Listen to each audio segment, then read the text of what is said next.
This is my Borderlands top 5 wants video. This is going to be in no particular order, however, this is my own thoughts, and also a lot of these were labeled and discussed by inner community, and I'm curious to see what you guys think your wants list is, but also feel free to add in a non-wants list as well to follow up with it. Welcome to the New Year edition of a Borderlands 4 video. And this is going to be in no particular order, so if this is if the priority seems out of whack, yeah, this is in no particular order. This is just the things that I want. My very first want list on here, listed at least, is pearls, or a rarity above legendary. Now, pearls were not great in Borderlands 2, I could fully acknowledge that. There were a few outliers that were really good, but for a majority, a lot of them were seen as either equal to a legendary or suboptimal to legendary, or even some purples. But I think a rarity above legendary is needed and required for a looter shooter style game such as Borderlands.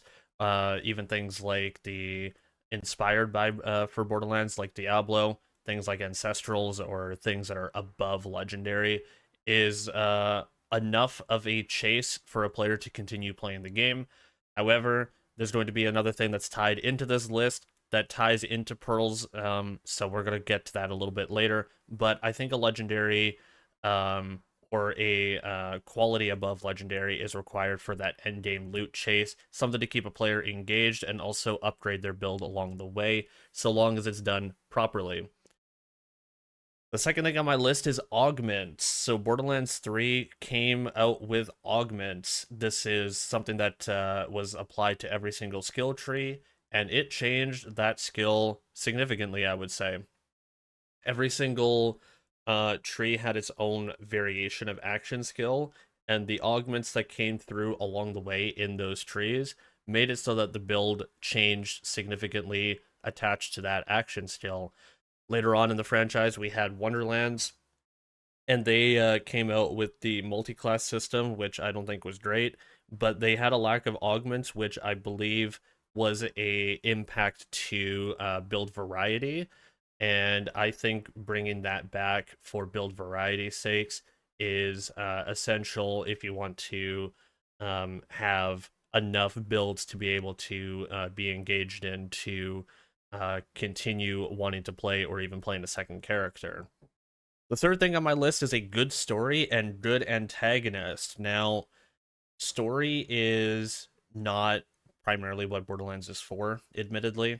It's something that is required to get to endgame, of course, so there's got to be some form of engagement. However, if you talk to Borderlands fans, they'll always say things like Handsome Jack is the greatest, or Borderlands 2 story is, the highlight of the stories. So I think there is definitely a factor for good story and good antagonist to being solid.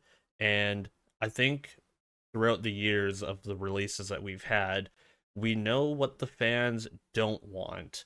Maybe we particularly don't know what we do want, but we know what we don't want. We don't want the quality that we had in Borderlands 3 story with the Calypso twins. I think that's pretty fair to say. And I think that a good story is also going to engage casual gamers, people who want to play with their friends, play through the story once or twice, play with friends after work, that sort of thing. I think that good story is enough to keep a casual fan base together, and that's going to be the majority of your audience. Now, on the completely other side of casual gaming and friends that play after work and people that play together, I think a good endgame cycle is needed. Raids, takedowns, slaughter shafts, anything more that you want to include. I think a good endgame cycle looks like a variety of content, but also including things that fans are familiar with so that it's not too different and too overwhelming. So bring back classic style raids because that's something that the fans want, and that something that they're used to. You got to split it into a 30-30-30 kind of category. So you get a little bit of one thing and a little bit of another thing and a little bit of another thing. 30%, 33% new, 33% things that you are used to, and then 33% of just being able to innovate a little bit. So things that have a little bit of a mixture of the both. So including new stuff is always a good thing, like they tried with Borderlands 3, but also tapping into the potential that Borderlands has for the things that do go right to bring those back is definitely an essential thing to include in future titles, including Borderlands 4. And finally, the thing I wanted to touch up on the most that ties into Pearls that I was talking about earlier is a well-rounded loot pool and distribution of loot pools. Now, Borderlands 3 had this problem early on, and it still has that problem to this day. A well-rounded loot pool and distribution of loot has a lot of baggage attached to it. The first one being, don't put 4 legendaries onto one boss and hope to God that it rolls the legendary that you're wanting to look for, because now you're just adding in a lot of additional factors to trying to get the item that you want. Another thing to really look at is item weighting. So if you're a Moze character, the Moze class mod drops for you more often. That kind of makes sense. So including that would be kind of nice. But having 4 legendaries attached to one boss in hopes that you get the one that you're looking for is just really overcrowded and terrible. And another part of well-rounded loot pools and distribution is the combinations. If you remember back in Borderlands 3 days, class mods, for example, was really bad. They had 3 separate skills that the class mods could roll in different varieties. So it could have +3, +4, +5. Some of them could have +1s. And also there was 3 additional roles that it could roll into. It could be like assault rifle damage, it could be heavy damage, it could be, so on and so forth. So having 6 possible rolls across how many different combinations you have that it can roll on that, plus parts, plus the actual item, plus the skill distribution, you might as well just go to the damn lottery and buy a lottery ticket if you get the one that you want. It is very hard. And I think that that's why things like save editors are included.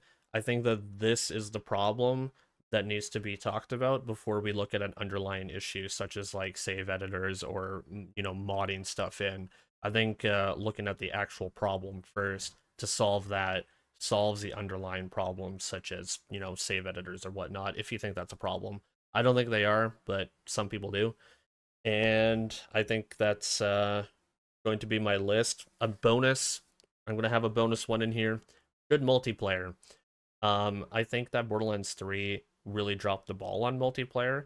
It just made it easier to solo farm, and there wasn't really any benefits to inviting a friend. It wasn't faster, it wasn't better, it wasn't great. They need to try to find the magic that they had with Borderlands 2 and the pre-sequel, where random lobbies were encouraged to kind of join someone at random, or have an invite based on playthrough and level, and then just kind of play together.